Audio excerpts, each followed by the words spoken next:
அஸ்ஸலாமு அலைக்கும் friends, welcome to star kitchen. நம்ம இன்னைக்கு பார்க்க போகிறது பச்சை பயிரை வச்சு ஒரு பாயாசம். வாங்க எப்படி செய்யலான்னு பார்க்கலாம். பச்சை பயிறு ஒரு கப்பு, ஜவ்வரிசி சின்ன ஜவ்வரிசி எடுத்துருக்கேன். முதல்ல ஊற வச்சுட்டேன், அதனால் சீக்கிரம் வெந்துடும். ஒரு கப்பு சேமியா, தேவையான அளவு கிஸ்மிஸ் பழம், முந்திரி பருப்பு, தேங்காய், தேவையான அளவு நெய், சோம்பு, 2 ஏலக்காய், 1/2 கப்பு வெல்லம். இது எல்லாம் வேக வைக்கிறது நம்ம தேங்காய் பால் தான் யூஸ் பண்ணுறோம். அதனால் இது ஃபஸ்ட் எடுத்த தேங்காய் பால், தண்ணி சேர்க்காது, அது தனியாக எடுத்து வச்சிடணும். இது 2ஆம் பால், இது 3ஆம் பால். முதல்ல அடுப்பில் ஒரு பேன் வச்சுட்டு ஜவ்வரிசியை ஊற வச்ச ஜவ்வரிசியை பேனில் போட்டு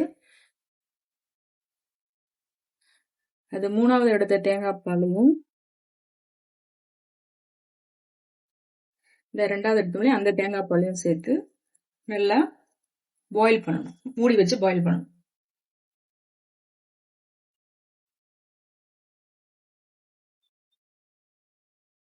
அது பாயில் ஆகட்டும். இன்னொரு ஒரு பேனில் இந்த பச்சை பயிரை போட்டு நம்ம லைட்டாக வறுத்துக்கலாம், வாசனை வரும்.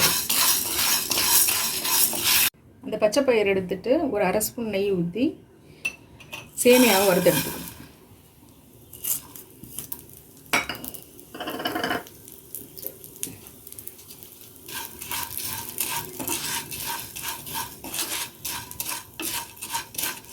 அடுத்து 1 ஸ்பூன் சோம்பும் 3 ஏலக்காய் இதையும் வறுத்துட்டு நம்ம இதை மிக்சியில் போட்டு பொடி பண்ணி வச்சுக்கிறோம்.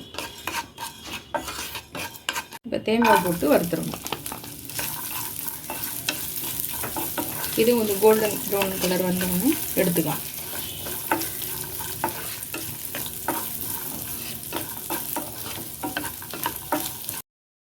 தண்ணி ஊற்றி பாகுபதம்லாம் தேவையில்லை. இதில் மண் இருக்கும் இல்லையா, அதை வடிகட்டி எடுத்துடலாம்.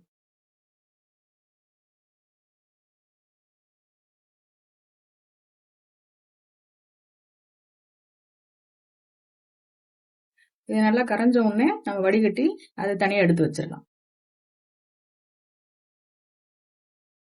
ஜவ்வரிசி வெந்த உடனே பாசிப்பயிரை போட்டு வேக வைக்கணும்.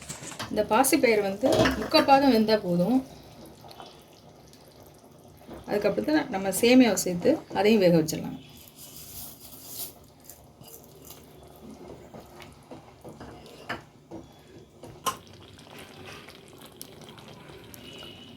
இதோட ஒரு பிஞ்ச் உப்பும் சேர்த்துக்கலாம். ஸ்வீட் செய்யும்போது ஒரு பிஞ்ச் உப்பு சேர்த்தா அதை இனிப்பை தூக்கி கொடுக்கும். அதுக்கடுத்து வெள்ளை கரைசல் நம்ம வடிகட்டி வச்சுருக்கோம் இல்லையா, அதை சேர்த்துறோம்.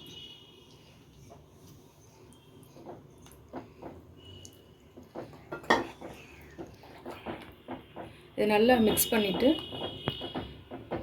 ஒரு 2 நிமிஷம் கழித்து நம்ம ஃபஸ்ட்டு தேங்காய் பால் எடுத்துருக்கோம் இல்லையா, அதை போட்டுட்டு கடைசியில் நம்ம சோம்பும் ஏலக்காயும் வறுத்து பொடி பண்ணி வச்சுருக்கோம், அந்த பவுடரையும் போட்டுட்டு இறக்கணும். நம்ம பாசிப்பயிறு பாயசம் ரெடி.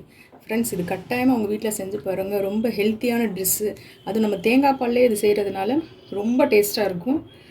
உங்களால் அது முடியலைனாலும் நம்ம பசும்பால்லையும் செய்யலாம். ஆனால் தேங்காய் பாலில் செஞ்சால் தான் அதோட டேஸ்ட்டே நல்லாயிருக்கும்.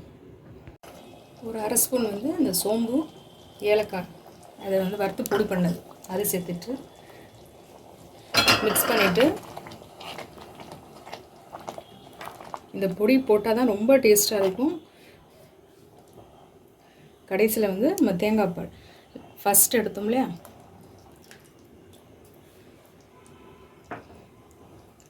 இது போட்டு ரொம்ப நேரம் கொதிக்க வேண்டாம். அப்படியே சேர்ந்து வந்தோடனே நம்ம வறுத்து வச்சுருந்த முந்திரி தேங்காய் இதை போட்டு நம்ம இறக்கிற வேண்டியதுதான்.